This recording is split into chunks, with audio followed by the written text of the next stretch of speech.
Welcome to again steno classes. और आज की डिक्टेशन में आपका स्वागत है। 100 शब्द प्रति मिनट डिक्टेशन रहेगी।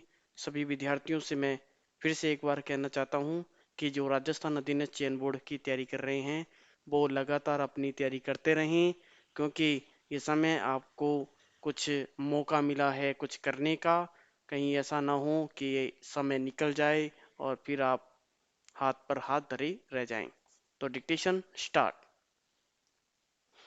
भारत में अनुच्छेद 89 के आने के साथ ही यह कहा गया था कि किसी भी गैरकानूनी सूचना के आदान प्रदान को रोकने में मध्यस्थ की जिम्मेदारी होगी। इसके अंतर्गत गिरफ्तारियां भी की गई।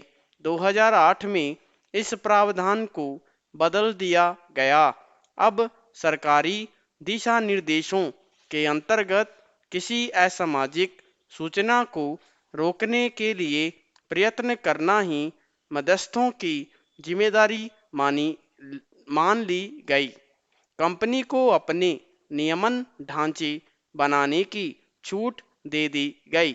इसके चलते सामग्री को सेंसर करने के निर्णय का पूरा अधिकार सोशल मीडिया कंपनी के हाथ में आ गया। नियम कानून के अनुसार तो इन कंपनियों का उद्भव तकनीकी जगत में नवाचार की दृष्टि से हुआ था।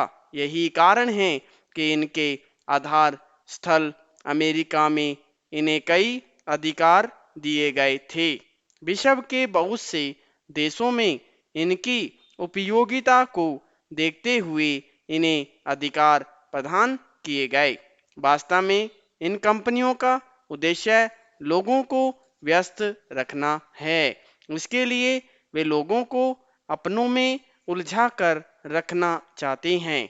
इनका एकमात्र लक्ष्य यही होता है। सच झूठ से उनका कोई वास्ता नहीं है।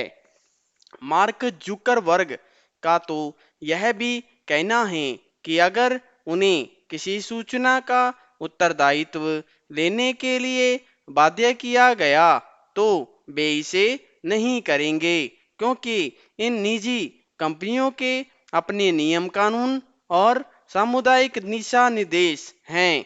इसे मिथ्या खबर समझकर मजा लेने वालों को सौंप देना चाहते हैं या सच को प्राथमिकता देने वालों का सम्मान करते हैं। पैरा बड़ी बड़ी तकनीकी कंपनियों के पास की शक्ति समस्या बन सकती है, अतः इनका नियमन आवश्यक है। परंतु यह ऐसा है जो इंटरनेट के लाभों को प्रभावित न करें। यह सच है कि मंचों द्वारा सूचना सामग्री को जिस प्रकार से प्रसारित होने दिया जा रहा है वह समस्याजनक है।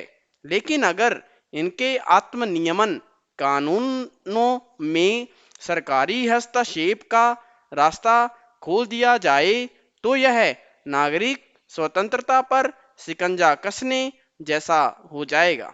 भारतीय न्यायालयों ने इन कंपनियों को दोषी ठहराए जाने के बाद इन्हें बरी कर दिया है। आदर्शतम स्थिति होगी कि ये कंपनियां स्वर ही उस दायरे में रहें जिनके लिए इनका जन्म हुआ है। इनके द्वारा किसी सच का उजागर होना केवल एक संयोग है। पैरा यूजीसी का आदेश तो शिक्षा के अर्थ को कमजोर करके उसकी अवस्था को सपाट करने जैसा लगता है।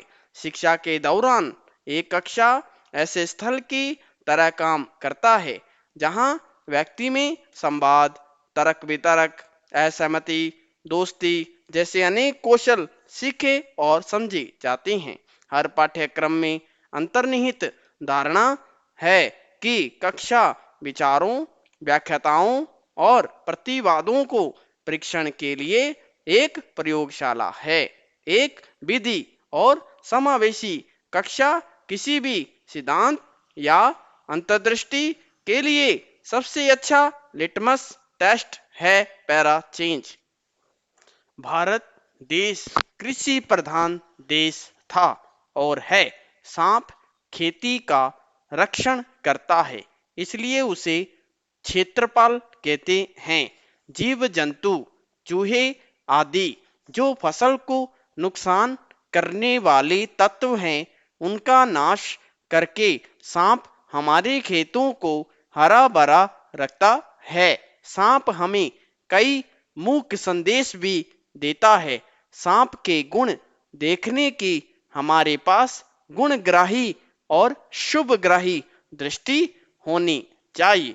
भगवान दत्तात्रेय की ऐसी शुभ दृष्टि थी, इसलिए ही उन्हें प्रत्येक वस्तु से कुछ न कुछ सीख मिली। पैरा सांप सामान्यतया किसी को अकारण नहीं काटता, उसे परेशान करने वालों को या छेड़ने वालों को ही वह डसता है। सांप भी प्रभु का सृजन है। वह यदि नुकसान किए बिना सरलता से जाता हो या निरुपद्रवी बनकर जीता हो, तो उसे मारने का हमें कोई अधिकार नहीं है।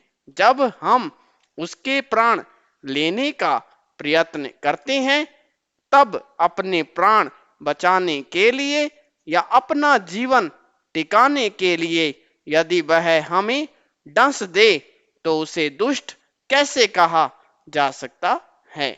हमारे प्राण लेने वालों के प्राण लेने का प्रयत्न क्या हम नहीं करते। पैरा सांप को सुगंध बहुत ही भाती है। चंपा के पौधे से लिपटकर वह रहता है या तो चंदन के वृक्ष पर निवास करता है। केवड़े के वन में भी फिरता रहता है। उसे सुगंध प्रिय लगती है, इसलिए भारतीय संस्कृति को वह प्रिय है। प्रत्येक मानव को जीवन में सद्गुणों की सुगंध आती है, सुविचारों की सुवास आती है। वह सुवास हमें प्रिय होनी चाहिए। हम जानते हैं कि सांप बिना कारण किसी को नहीं काटता। वर्षों परिश्रम संचित शक्ति यानी जहर वह किसी को यूं ही काटकर व्यर्थ खो देना नहीं चाहता। हम भी जीवन में कुछ तप करेंगे तो उससे हमें भी शक्ति पैदा होगी। यह शक्ति किसी पर गुस्सा करने में, निर्बलों को हैरान करने में या अशक्तों को दुख देने में समर्थ न कर उस शक्ति को हमारा विकास करने में, दूसरा असमर्थी को समर्थ बनाने में, निर्बलों को सबल बनाने में खर्च करें, यही अपेक्षित है। पैरा कुछ देवी सांपों के मस्तिष्क पर मणि होती है। मणि अमूल्य होती है। हमें भी जीवन में अमूल्य वस्तुओं को मस्तिष्क पर चढ़ाना चाहिए। समाज में मुकुटमणि जैसे महापुरुषों का स्थान हमारे मस्तिष्क पर होना चाहिए। हमें प्रेम से उनकी पालकी उठानी चाहिए और उनके विचारों के अनुसार हमारे जीवन का निर्माण करने का अहर्निश प्रयत्न करना चाहिए। सर्व विद्याओं में मणि रूप जो अध्यात्म विद्या है, उसके लिए हमारे जीवन का निर्माण करने का अहर्निश प्रयत्न करना चाहिए। सर्व विद्याओं में मणि रूप जो अध्यात्म विद्या है, उसके लिए हमारे जीवन में अनोखा आकर्षण होना चाहिए। आत्मविश्वास में सहायक न हो उस ज्ञान को ज्ञान कैसे कहा जा सकता है। संपूर्ण